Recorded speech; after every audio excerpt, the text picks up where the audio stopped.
Heart of God by Hillsong. I love that so much. Hi, OGs. Welcome back to On God. I am your host, Philomena Simona, where we are having mindful, heartful, and purposeful conversations. If it is your first time here, you have just stumbled over a community of believers who are doing life with Christ, one stumble at a time. If you've been with me since episode number one, you know I super duper appreciate you.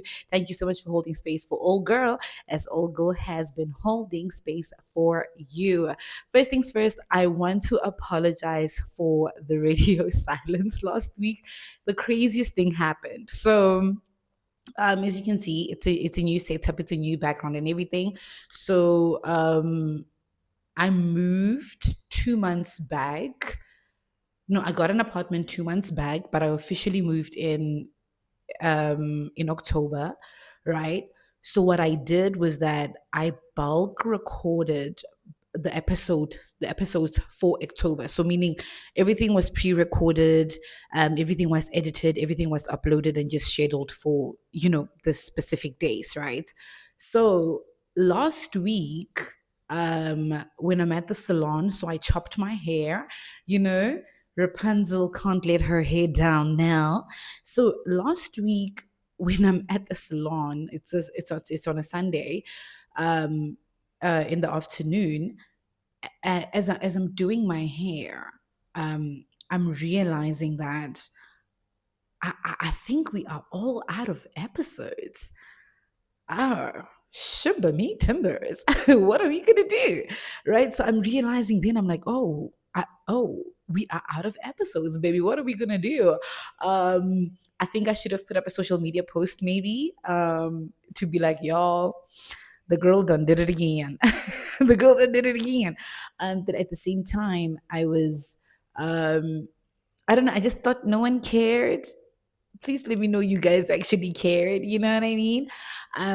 So that's what happened with last week. Last week, brand new month, brand new chapter. I cut my hair. I've been toying around the idea of, cutting my hair into a bob, because the thing about having locks is they grow, they reach your dream height, and then you're like, I think I'm fine, thanks. I think I had gotten to that stage with my hair where I was like, I think I'm fine, thanks. I want to try the bob life again. So we here, we're looking cutesy in a bob and we good, right? Yeah, so I moved. I moved, and I'm not gonna lie, I was very worried sick about, how's the lighting gonna work, and because, you know, back where back at the house, it was easier because I already had a routine of how the lighting is going to work, how everything is going to work, and now you're just in this new space and you're like, how's it going to work? But it works. So the lighting from like the sliding door is just, it's just doing the Lord's work, and I'm here for it, right? Guys, please do not forget to subscribe. Please do not forget to like. Please do not forget to comment. Please do not forget to do what you need to do to spread the gospel, because we are the light on top of the hill. Let's get into today's episode. Heart checklist part one. So, as I was doing my research on this one, I realized that I was just going in. I was just going in.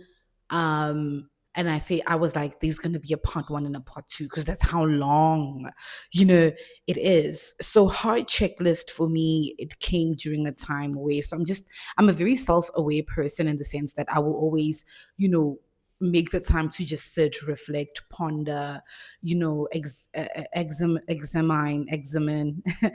my patterns, my behaviors, look at repetitive behaviors from me, from the people around me. So I'm one of those people. And sometimes, fortunately or unfortunately, what happens is I also end up catching my own strays, right? So Hard Checklist came at a time where I think I mentioned, like, in the last episode or in episode two or back, where like I've just been going through so much enormous heartache, where I had to really ask myself, what is the validation that I'm really looking for from this person? What is it that I need from this person, so much so that I can't leave them alone, or I can't let them go, or whatever the case is, right? And then it turns out, as you're doing the undigging and the unpacking and the whatever, you realize they are just a root idol. they are just a root idol of you wanting them to love you, to choose you, or whatever the case may be. But there is a surface idol, but there's a much deep rooted idol within you, wherein you seek validation as far as romantic relationships are concerned, because out of all the areas you feel like God has blessed you, you feel like in that area you are lacking, right? So that's how I got to the topic. I was like, oh my gosh, there's a deeper work here, to be done. And that's ultimately how I got to the topic. And as such, it actually triggered today's topic, Heart Checklist Part 1. What is really in there? The heart is at the center and core of everything we do, we feel, we think.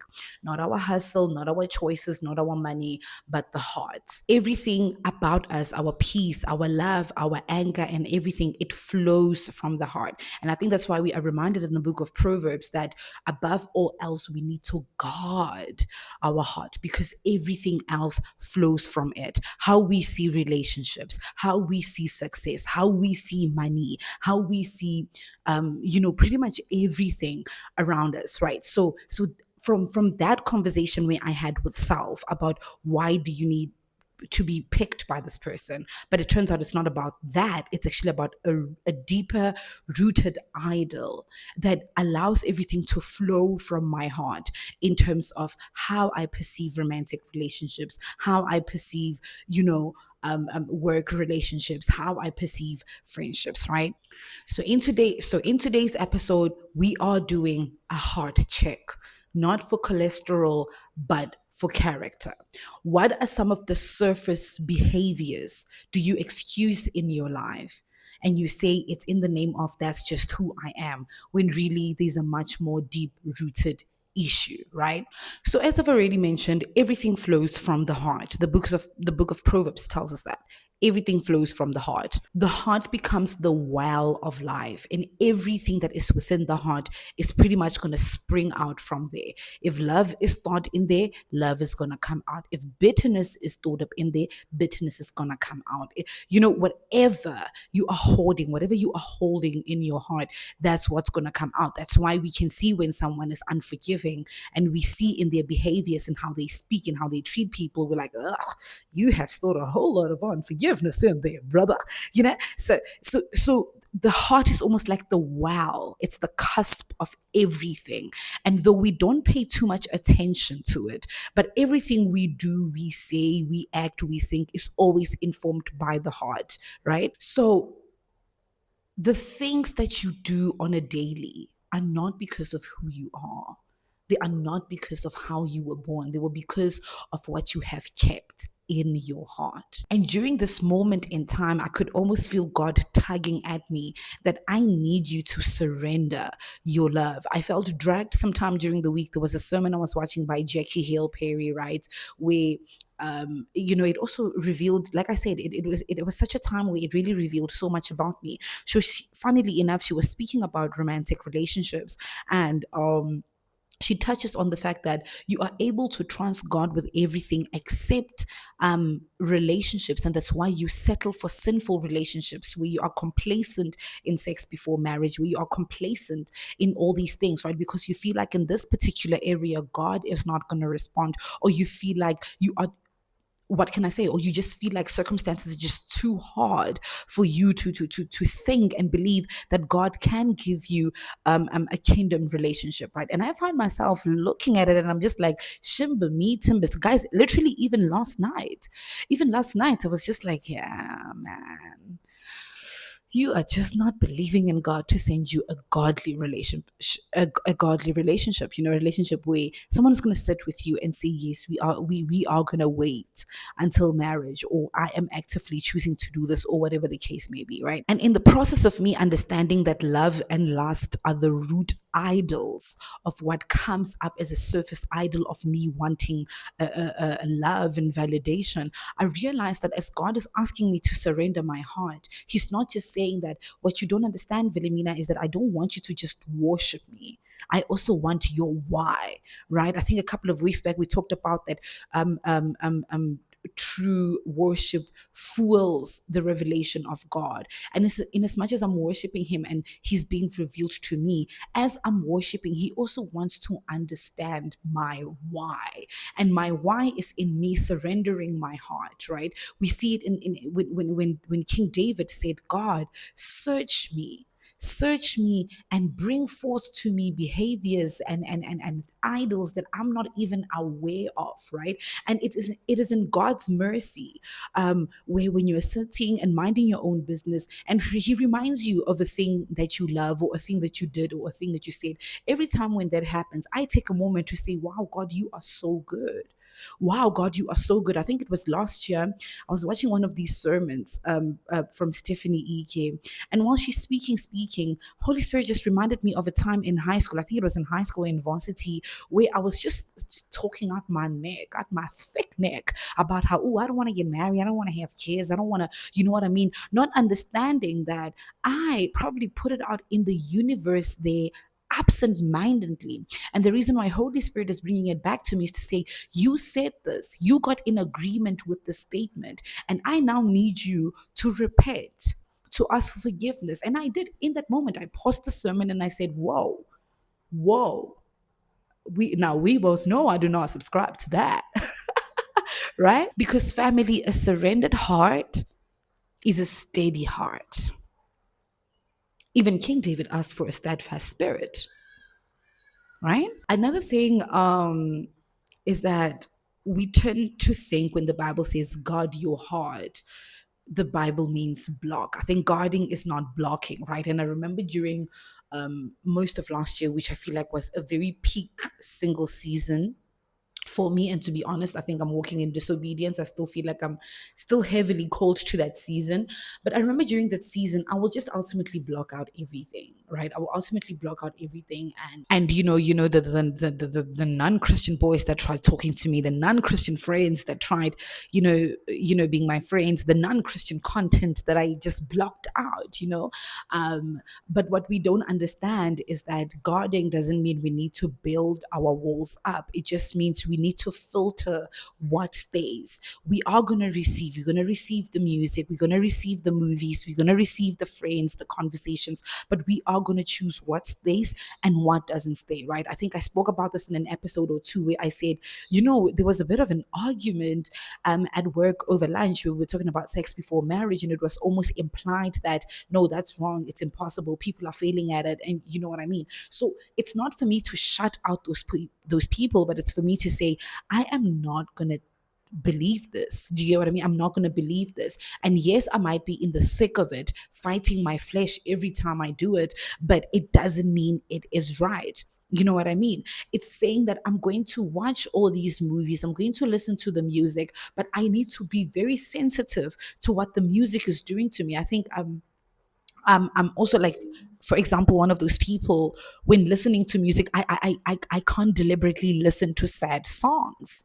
There's a time where I'm like, why is your playlist just sad songs? I think that's the process of filtering. That's the process of guarding. What is going to stay in my heart? Are these sad song lyrics going to stay just because I find familiarity in heartbreak? I don't think so. You know what I mean? So we need to guard our hearts in the sense that, what are we believing in? What are we holding true? What are we hopeful for? What is informing our hearts, right? If you're going to believe that the God of Moses and the God of David and the God of Abraham is not the God of today, then you are not going to believe in God-sized miracles. You're not going to believe in supernatural provision. Hello? You are not going to believe in any of those things, because that is what you have decided is going to stay in your heart, and it's what you're going to hold true. I was talking to a friend yesterday. They are in the crux of, trying to make a very big financial decision. And look, I'm also like not the best person. Kadi finance, lankiti. I'm not the best person when it comes to finances. I mean, I try, but don't ever ask me to help you make a big financial decision. But and I just remember saying to them, I was like, listen, if everything else fails, if you're not, finding the signs that you're asking from God to go ahead with this decision, then look for the peace. Above all else, look for the peace. And I find that to be very true when it comes to guarding our hearts, right? Against the bad decision, against the wrong relationship, against the wrong a job opportunity, against the wrong move. We need to look for the peace of God that surpasses all understanding. Even when the factors and the evidence are looking you in the eye and they're saying, baby, this is the worst decision you're going to make. But the peace of God, we always have to look for the peace of God as far as guarding our hearts is concerned, as far as unpacking our heart's characters is concerned. You get what I mean? Maybe you told someone off and you're feeling a bit uneasy about that afterwards. That is the peace of God saying, I am not here because what you did is not lacquer. Because sometimes, and I'm just going to go a step further and explain why I'm saying we need to look for the peace of God, right? Sometimes we find ourselves very agitated. You know what I mean? We find ourselves very, very short with the people around our lives. We find ourselves very restless. We need to sit and ask ourselves, what did I allow in my heart that is stealing my peace? Another perfect example, like last week was a very busy week, right? So first of all, I want to apologize if I've ever said this to anyone, like, oh, when are you having a baby? When are you getting married? Because that is the most uncomfortable thing to be asked if you are not ready or haven't thought through that particular decision. For me, my family has been on my neck about me buying a car. When are you getting a car? We don't like it when you don't have a car. Right? And for me, it's at some point, I'm not gonna lie, I let it get to me where I find myself on We Buy Cars, I found myself on VW, find myself on all these car brands, like what is economical for a girl like me. But what I also picked up, because like I said, I'm the most self-aware person, what I also picked up during that week was that I was also very, hey man, I was very uneasy, I was very agitated, I was very restless. Like I wake up, I touch my phone, I'm on We Buy Cars, I'm on, you know what I mean. And then my friend Celine, who is in therapy, shout out, I love you, girl, was telling me something her therapist said to her, where she was like, is this your dream or your parents' dream? I said, hold the phone. Who actually wants this car? Is it me or is it my mom? Is it me or is it my brothers? Right? And I don't even want to like sound malicious or anything. I think it comes from a very good place as far as my family asking, when am I going to buy a car? I think it comes from a very good place, right? But for me, I was like, the way it's been weighing down on me, the way it's all I thought about for the week, to a point where I could almost feel myself unsettled. I said, this is stealing my peace, and this is not even my dream. This is not even my dream. I have a driver that drives me around during the week, and on weekends, I'm always Ubering around, or Celine is driving if we need to go anywhere, And I literally live in an area where everything is just within close proximity. Like I'm not worried, right? So we also need to get to that point where we say, what is it that's stealing my peace? We know when we're not peaceful. We know when we're not rested. We know when we are not ourselves in the moment. And that was me. That was me. So guarding our hearts starts with letting God in. Guarding our heart starts with us looking and protecting the peace. You know what I mean? I had a conversation with a colleague where they were like, we don't want to find ourselves being more demon conscious than we are Jesus conscious, right? Oh, you can't watch that movie. Oh, you can't listen to that song. Oh, you can't support that artist. Guarding your heart is you being able to just be sensitive to, when I listen to the song, there's something in me that shifts and I become sad. I don't think so. When I watch this movie, I can almost feel a shift in my spirit. I don't think I'm going to do it. It's the same way with when people are like, oh, I don't go on social media in the morning because I feel like guard your heart, guard your peace. All right. I read an article where where they were talking about how the most important way to do a heart check is to do a mirror test. And the mirror test is you listening Hello to what comes out of your mouth. I think I touched on it in the beginning. Ask yourself, why are you so negative? Who ruined you and made you negative? You get what I mean? Look at your behavior, your patterns. What is coming out of your mouth? That is the biggest mirror test. I think I told a friend, was probably 2 weeks back. I was like, "Yeah, I think I'm so gossipy these days. Like, I don't like that. And even as I'm gossiping, I can, right? I just, I'm just going through a lot, right? So, are you gossiping? Are you complaining too much? Are you comparing yourself too much? Are you looking for validation? Are you making decisions because batho ba tla reng? I want to show them. I want to, you know what I mean? So that is the biggest mirror test for you to pay attention to what you're doing, what you're saying, because a healed heart speaks differently. It moves differently. It acts differently. I don't care who kissed who at the back of the who now, what now, what. I don't care. So, with some of the things that I found myself gossiping about with my friends, I had to be like, and to be honest, guys, it was about people dating. Really? Really? That's the gossip. We're talking gossiping about like people dating and that revealed that, oh, okay, okay, okay, okay. So I found myself repeating the words of King David. Search me, O God. Search me, test me, and let me know my anxious thoughts. And I said that, and God revealed to me that you are not trusting that I can send you a godly relationship where you don't have to be worried about whether or not this person is for you, where you guys are not going to be complacent in sex before marriage. When you fall, you're going to get up, you're not going to stay there. You are not trusting that I can do that for you. God revealed how lustful I can get. How lustful I can get. Like you are here, you go weeks, months without masturbating, and then boom, here you are. Why?